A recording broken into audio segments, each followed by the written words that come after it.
Tonight, a Scottish Government minister gone. Jamie Hepburn resigns after being accused of assaulting former Scottish Conservative leader Douglas Ross. Also on tonight's programme. Former First Minister Humza Yousaf claims Scotland is becoming less tolerant of immigration. A woman whose picture was made into a deepfake nude image tells us she wants tougher laws. Coming up in the sport, Rangers boss Russell Martin says he's blocking out the noise as fans prepare to protest this weekend. Will you still love me tomorrow? And Sir Alex Ferguson talks about using music to improve memory as he opens up on how his brother is living with dementia. I'm Laura Goodwin and this is Reporting Scotland.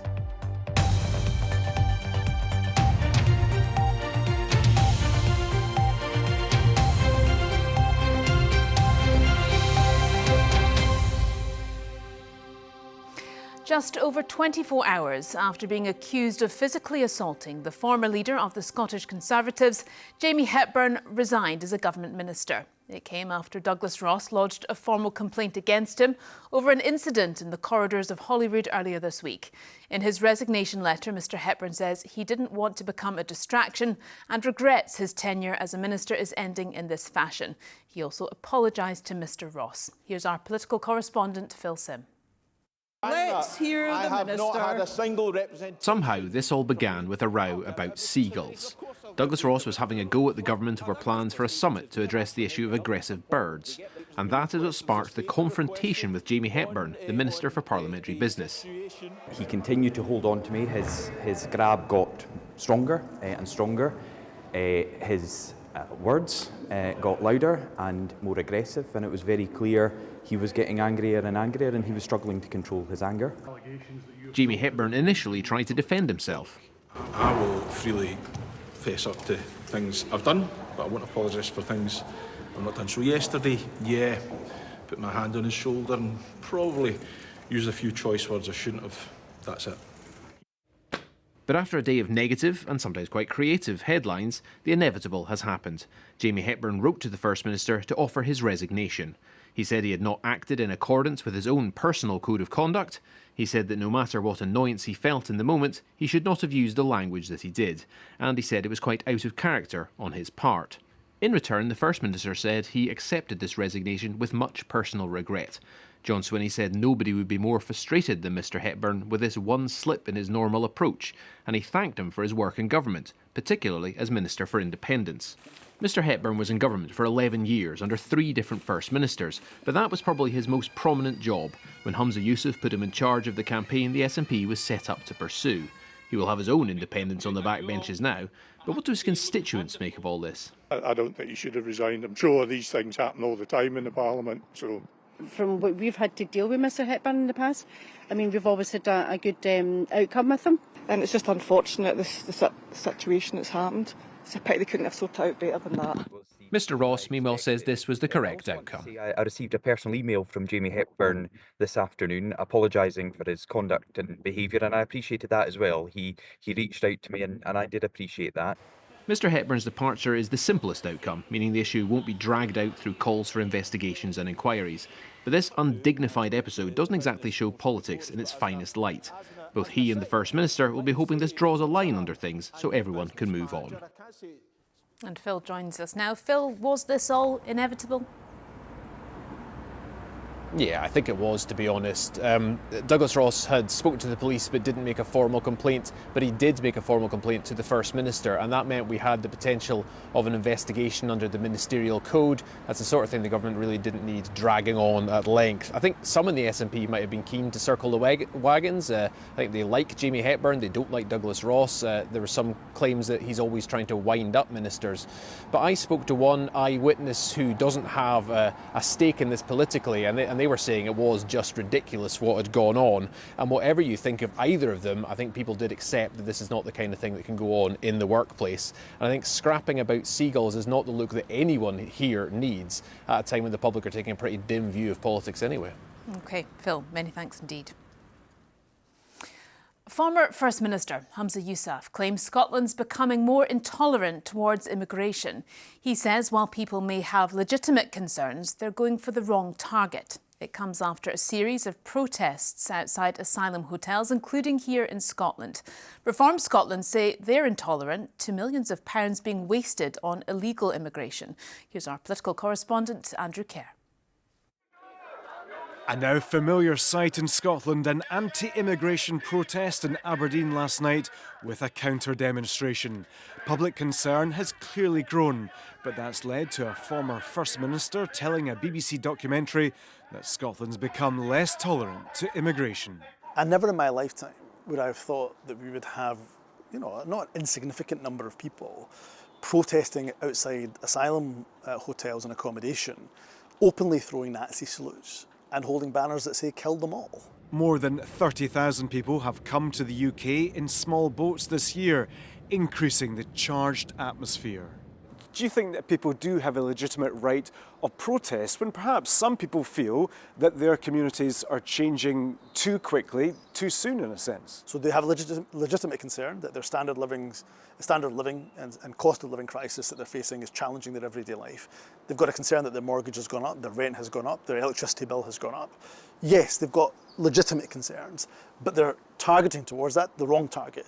I would welcome them to protest outside the Scottish Parliament, the UK Parliament. At Glasgow's Central Mosque, worshippers were turning out for Friday prayers. Some have come to the city recently, some families here for generations. There's been a view that Scotland has perhaps had a more welcoming attitude, but tensions are apparent. I think it's always been there, bubbling under the surface. We sometimes get complacent here in Scotland and think that we're an exception to what's happening across the UK or across Europe. With other significant recent protests, perceived differences in Scottish attitudes could be down to a more sophisticated understanding of the issue, according to one expert. Scottish people tend to understand the need for immigration more than their rest of UK counterparts. That doesn't mean that they have a preference for it or that they like it better necessarily. A survey just last month suggested voter concerns about immigration made the top three, up 17 points from just 2 years ago. With increasing public debate on the issue, Humza Yousaf has been critical of Reform UK's stance. Mr Yousaf talks about a sense of intolerance now in the political space. Do you think that you are intolerant? Absolutely not. We think we're intolerant to terrible government mismanagement and the waste of billions of pounds of funds, their inability to take action which actually works, which the public are crying out for. The mosque in Glasgow is taking part in Doors Open Day tomorrow for the community, but some views are hardening to a more doors closed attitude. Andrew Kerr, reporting Scotland.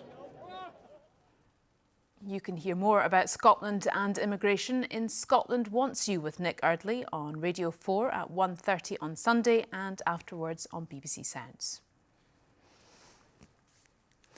A drink driver who caused a crash which cost a teenage footballer his legs has been detained for 2 years and 8 months. 18-year-old goalkeeper Adam Golbieski was a passenger in a car being driven by Aaron Patterson in Aberdeenshire last September. Louise Hosey was in court. Aaron Patterson was drink driving and travelling at around 90 miles an hour in a 30 zone when the crash happened. Adam Golbieski, a promising footballer and one of 3 teenage passengers in the Audi, lost both his lower legs as a result. Today he was at Aberdeen Sheriff Court to see Patterson sentenced to 32 months detention. I mean, it's the judge's decision at the end of the day, so I'm just happy that he's been given what he's been given. Patterson had earlier admitted dangerous driving, drink driving and driving without insurance. The 2 other teenage passengers in the car were also seriously injured in the crash in Macduff in the early hours of September the 8th last year.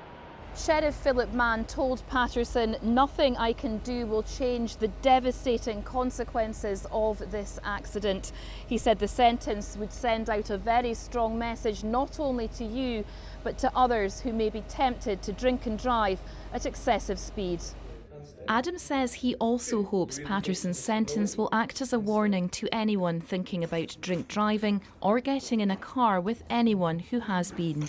It changes people's lives, and people don't forget about these things, even if they come out with a minor injury or no injuries at all, a scratch, a scrape. Obviously we didn't know that he was drunk and he was drinking, so yeah, please don't. If it's avoidable, please don't do it. CCTV footage showing the moment of the crash was played in court. Patterson was also disqualified from driving for 5 years and 4 months. Louise Hosey, reporting Scotland, Aberdeen. Some of the day's other stories now. A former Scottish professional footballer caught trying to launder £400,000 of criminal cash has been jailed for more than 12 months. James Keatings, who started his career at Celtic before going on to play for the likes of Hearts, Hibs and Inverness Caledonian Thistle, was working as a plasterer at the time of the offences.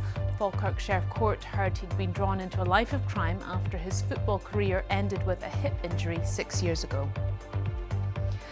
Firefighters have tackled a huge fire at a former cinema building in Fife. The Scottish Fire and Rescue Service was called to the incident in Bank Street in Lochgelly just after 1 o'clock. 4 fire engines and a height vehicle were dispatched to tackle the blaze. Locals were advised to keep their windows closed. And a rare carving said to show the face of a Pict has been found by a volunteer on an archaeological dig in Fife. The stone was discovered by Aberdeen University student Jodie Allen in East Lomond. The Picts lived in northern and eastern Scotland 1700 years ago. The victim of one of the first deepfake image prosecutions in Scotland says she was left feeling humiliated and betrayed after the accused was given a fine. Callum Brooks, who's 25, became one of the first people to be convicted of using artificial intelligence technology to create and then share deepfake nude images of the women. I went to speak to her. It makes you feel very small, very vulnerable. This is Sophie. It's not her real name. In 2022, Callum Brooks, someone she describes as an acquaintance, took an image from her social media and used digital techniques to manipulate the image to make it look like she was naked. Talk to me about when you first became aware that an image of you had been made. So I was out with my friend and they told me just to be aware this has been sent to me, and it's a photo of you that had been taken off your Instagram and had been altered. They then proceeded to show me the photo on their phone, and to which I confirmed like it was a photo of me, but a photo of me fully clothed but had been altered, so it was completely naked. What was your reaction when you saw that? Quite humiliated, embarrassed. I also had a fear that, well, if he's been sent this, who else has this image? Sophie told her mum and they contacted the police. Callum Brooks became one of the first people in Scotland to be convicted for using AI to create and share the deepfake images. Currently, there isn't a separate offence for the creation of sexually explicit deepfakes. Why would you edit someone naked? I would like to see it being treated with more severity. I feel like a new legislation should be made around AI-specific related crimes. Experts are already working on better ways to combat these type of images. We've got a new PhD that's starting in October, and it's about looking to see how people try and identify deepfakes. It's hugely important. I mean, you know, law enforcement can't tackle this by themselves. Academia can't tackle this by themselves either. I think it's quite vital that we're all working together along with industry stakeholders as well. Are you still angry?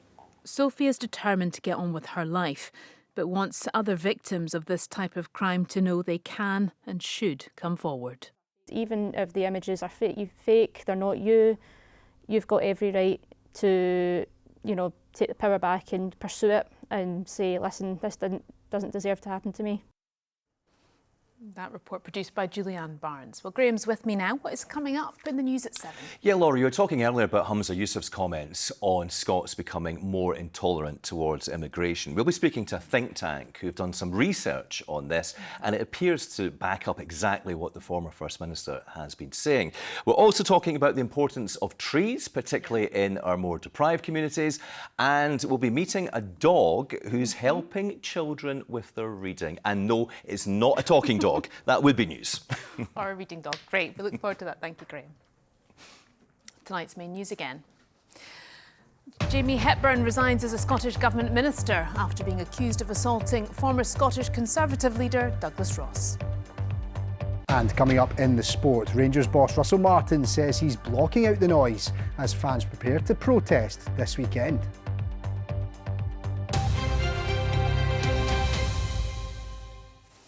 Former Manchester United manager Sir Alex Ferguson has revealed his younger brother Martin is living with dementia. Sir Alex has been working with a dementia charity called Playlist for Life, which uses music to help people with the illness. He's been talking to Nina Warhurst about the joy of singing and coping with his brother's condition. I had the situation myself with my brother, you know. It's not easy. How's he doing? He recognises me, you know, but it's the memory is not great, and it's in the back of my mind all the time. I wonder if he's in just now. Maybe I should give him a phone and that, and I try to do that every day, you know. But sometimes, some days you don't because you're maybe busy or something like that. Do you feel like it's on your mind a lot? It is, yeah. You know, because I'm his brother, and I'm saying to myself, I'm only a year ahead of him.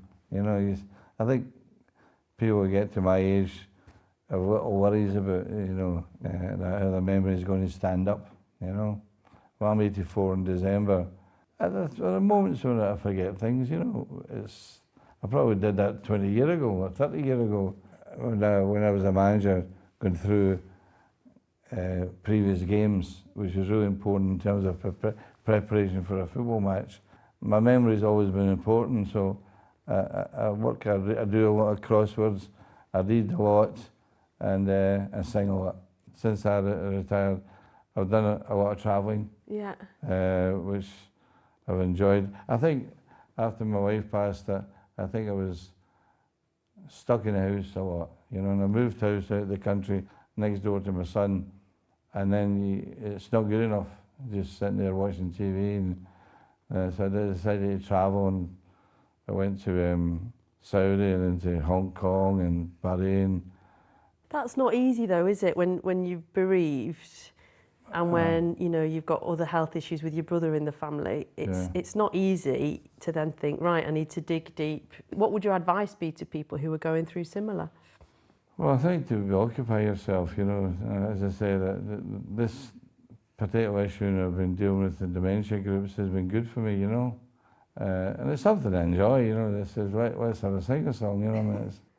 Well, let's have a look at your new playlist then. Right, okay. I love a lot of these actually. Yeah, let's choose an upbeat one. Will You Still Love Me Tomorrow? The Shirelles. The Shirelles.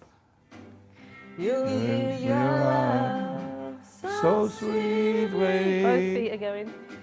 Tonight, the light of love will shine. Will you still love me tomorrow? Sir Alex Ferguson speaking to Nina Warhurst there.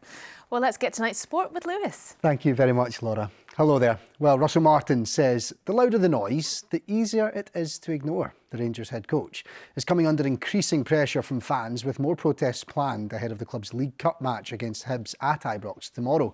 Rangers sit 10th in the league, but with their American chairman in town today, the club say Martin has the backing of the board. Here's our sports news correspondent, Chris McLaughlin.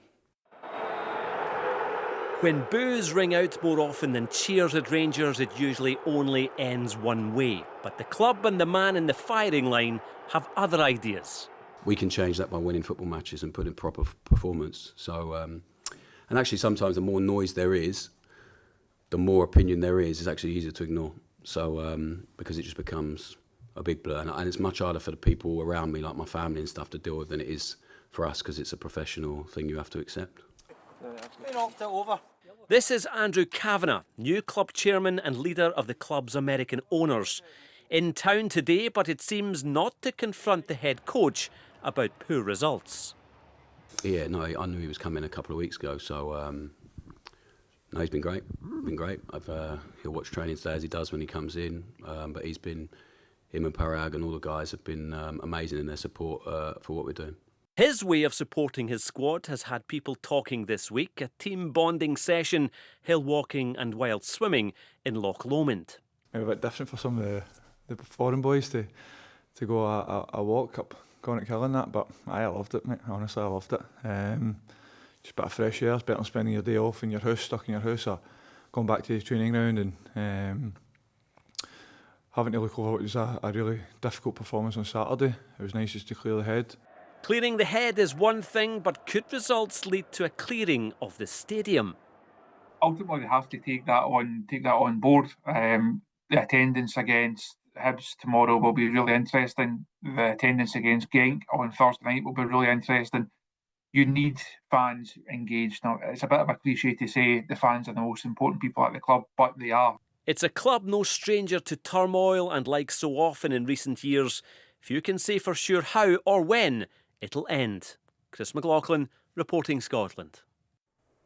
Meanwhile, Hibernian boss David Gray here is urging his players to ignore the drama surrounding Rangers at the moment as he targets a place in the semi-finals. The Easter Road side are unbeaten domestically so far this season, but they've only won 2 games. They're targeting a return to Hampden in cup competition for what would be the first time in 2 years. You want to try and quieten the crowd as much as possible. That has to be the game plan. The same if anyone comes to Easter Road as a away team, you want to try and quieten the crowd down. So that doesn't change. I know that the extra noise that's going around the game at the minute, but what I've been very quick to remind the players, and I keep saying it to them, is we still need to be our very best to get a result. They're not a bad side at all. They're going through adversity at the moment. That can very quickly change. The Aberdeen boss Jimmy Tilleen says he understands that only a change in results can get the fans back on side. The Dons are without a win or a goal in their opening 4 Premiership games with just 1 point on the board. They play Motherwell in the last 8 tomorrow, and the manager insists he still has a strong belief in what they are doing.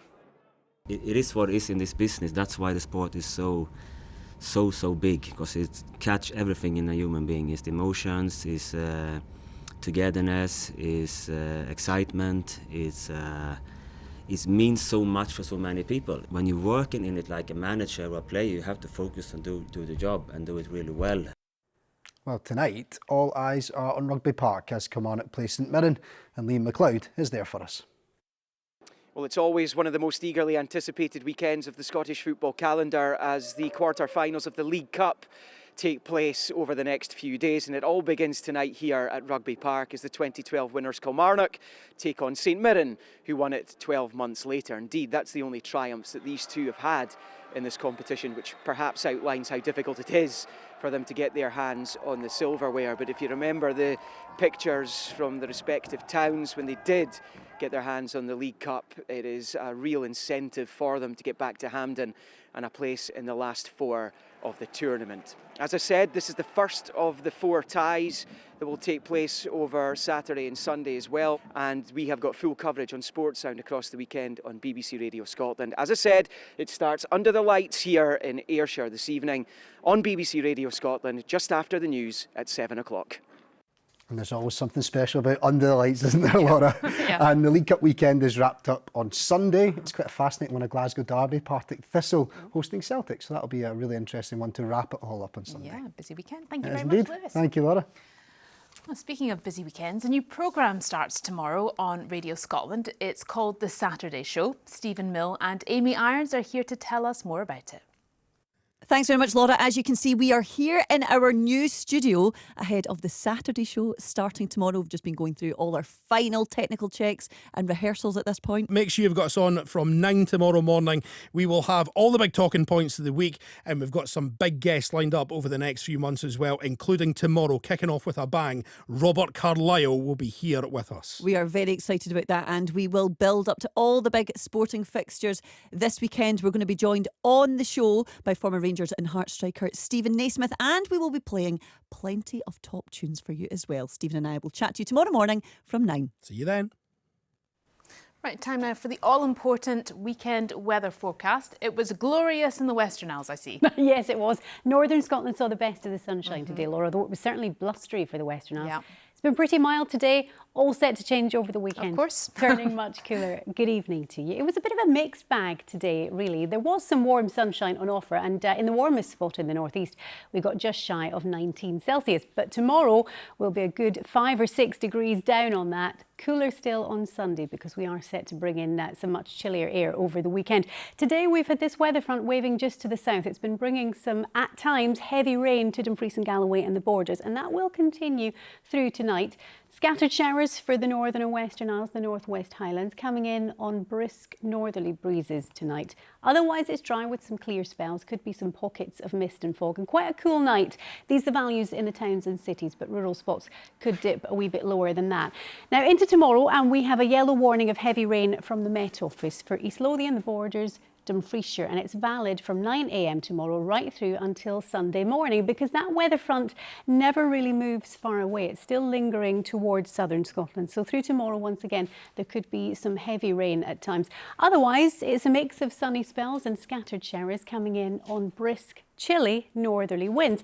By 4 o'clock, some good sunny spells for the Northern Isles, but certainly you will notice that breeze. Scattered showers for the Northwest Highlands, the Inverness area, the Murray Coast. Further south, there will be showers pushing in on those winds at times, but most parts seeing some decent bright and sunny spells as well. Temperature-wise, certainly down on today, reaching about 12 to 16 Celsius for most of us, but feeling a wee bit chillier where you have that breeze. For the Camanachd Cup final at Bucht Park in Inverness tomorrow, chance of a shower, certainly a wee bit chillier than it has been, about 12 Celsius, and feeling quite chilly when you factor in that brisk breeze. Now, tomorrow night, we still have that weather front pestering southern Scotland, bringing some persistent and heavy rain at times. We'll have scattered showers feeding into the far north. Otherwise, it's dry and it will be chilly tomorrow night. We could even see a touch of grass frost, because as we head into Sunday, we're well into that cooler air. We still have those brisk northerly winds bringing a feed of showers. Now, they'll be most frequent across northern Scotland, especially in the morning. A few could be on the heavy side. For central and southern parts, lots of dry and bright weather on Sunday. Some decent sunny spells, but certainly feeling chilly in exposure to that breeze. We head into next week and high pressure becomes established across Scotland. So for Monday, it's largely dry. Some patchy rain in the far north, but otherwise it's looking pretty settled. That's the forecast. Laura. Gillian, thank you very much. Now, a reminder of tonight's main news again. Jamie Hepburn resigns as a Scottish Government Minister after being accused of assaulting former Scottish Conservative leader Douglas Ross. And former First Minister Humza Yousaf claims Scotland is becoming less tolerant of immigration. And that's where we leave you this evening. Graham Stewart will be here with your late news at around 10:30. Until then, from everyone on the team, have a great weekend and enjoy your evening. Bye-bye.